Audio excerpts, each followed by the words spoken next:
Hello दोस्तों, आज की कहानी है अबला बहू। मैं कोई अबला बहू नहीं जिसे कोई आकर ढोलक की तरह बजा के चला जाए। शाम तक तैयार रहना, मैं ऑफिस से जल्द ही आ जाऊंगा। और हाँ, कुछ वेस्टर्न ड्रेस डाल लेना, वो लोग भी सब ऐसे ही कपड़े पहनने वाले हैं। अच्छा, अब निकलता हूँ। मोहित ने लैपटॉप का बैग उठाकर अपनी पत्नी से कहा ही था, पीछे से सुजाता जी ने आकर टोक दिया। माँ, आपको क्या हो गया है? कहाँ आप हमेशा कहा करती थी जाते समय पीछे से नहीं रोकते हैं, और अब आप खुद यही करने लगी हैं। तुम लोगों को शाम को कहीं जाना है क्या? अभी तुम बहू से बोल रहे थे। हाँ माँ, मैं आपको बताना ही भूल गया। शाम को मेरे कुछ दोस्तों ने साथ मिलने का कार्यक्रम बनाया है। वो किसी ज़रूरी काम से हमारे शहर आए हुए हैं। शादी में आ नहीं पाए थे तो प्रिया से भी उन्हें मिलवाना है। बस वहीं जा रहे हैं। बेटा शादी के बाद बदल जाता है, ये अक्सर ही सुना था, पर इतनी जल्दी बदलता है ये अब देख भी लिया। ओह माँ, आपने ये सीरियल देखना बंद कीजिए। ऐसा कुछ भी नहीं है। प्रिया आपको बता ही देती, और फिर रात को ही तो कार्यक्रम बना है। सुबह आप योगा चले जाते हो, तो हमारी मुलाकात ही कहाँ हुई तुमसे। अपने दोस्तों से मिलने चले जाना। प्रिया नहीं जा पाएगी क्योंकि मेरे सत्संग की कुछ सहेलियां मुँह दिखाई की रस्म पर नहीं आ पाई थी, तो मैंने उन्हें आज बुला लिया है। माँ, अब आप बदल गई हो। उसका क्या?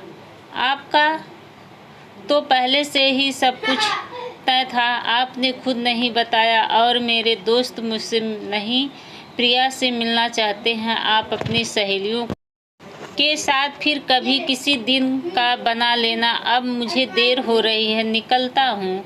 यही तो होता है बहू के आ जाने से। माँ की अहमियत ही खत्म हो जाती है। जो माँ की बात को टालना तो दूर, उसके बारे में सोच भी नहीं सकता था, साफ साफ मुंह पर मना कर गया। अरे, हम भी अपने बच्चों का भला ही चाहेंगे, पर कहाँ अब किसी को कुछ समझ में आने वाला है। खैर, मुझे क्या, मैं माँ को अच्छे से जानता हूँ। तुम अभी नई हो।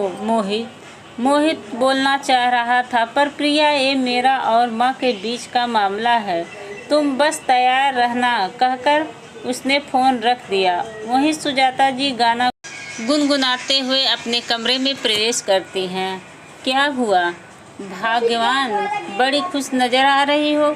जयंत जी ने हंसते हुए पूछा। कुछ नहीं, बस ऐसे ही रहस्यमय हंसी के साथ उन्होंने जवाब दिया।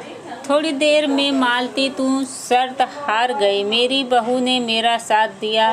उसने खुद मोहित के साथ जाने से मना कर दिया।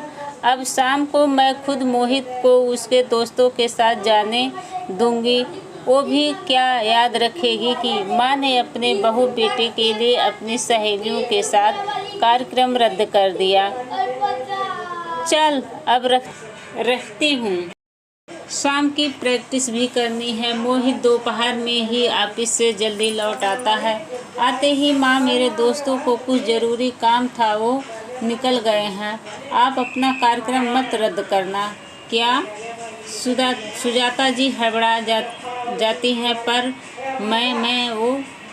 मैं तो सुबह ही मना कर चुकी। और फिर दोस्त इतनी दूर से आए हैं, बहू भी क्या सोचेगी? अब तू उसे होटल ही ले जा। सुजाता जी ने बात संभालते हुए कहा। जानता था माँ, आपका बेटा हूँ। सीरियल अकेले नहीं, मैं भी देखता हूँ। मोहित ने मन ही मन सोचा और ऊपर कमरे में आ गया। काला वेस्टर्न गाउन, खुले लहराते बाल, हल्का मेकअप। प्रिया गजब की खूबसूरत लग रही थी। तुम तो सुबह मना कर रही थी, और मैंने तुम्हें अभी मना भी नहीं किया। फिर और अभी तो बहुत ही समय भी है। वो तो मैं माँ के कारण थोड़ा जल्दी ही आ गया। मोहित अपने आप पर काबू करते हुए बोला। मोहित जी, टीवी सीरियल की दीवानी मैं भी हूँ। सास कब कौन सी चाल चलने वाली है, मैं भी जानती हूँ मैं कोई लाचार और अबला बहू नहीं हूँ कि कोई भी आकर उसे ढोलक की तरह बजा जाए। मैं आज के ज़माने की बहू हूँ, सास के हर पैतरे को पर पानी फेरना जानती हूँ। क्या तुम भी?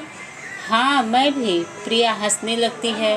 वहीं मोहित उसे अपने आगोश में भर लेता है। अक्सर यही होता है, शादी के माँ अपने बेटे को किसी से भी बांटना नहीं चाहती, ये जानते हुए भी कि अब उसके बेटे पर उसकी पत्नी का भी पूरा हक है और वो सुजाता जी की तरह गलती कर बैठती।